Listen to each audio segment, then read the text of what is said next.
ఇప్పుడే పంపని అన్నం పుణ్యం ఎరగని మా సీమకిరా రమ్మని ఆహ్వానం అందించని మెరిసే చూపుని తొలగింది ముప్పు అని నీలి మప్పు మనసారా నవ్వని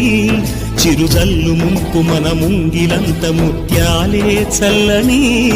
ఆశాసు గంధమై నేలంతా సంక్రాంతి గీతమే పాడేలా శాంతి మంత్రమై గాలంతా దిశలన్నీ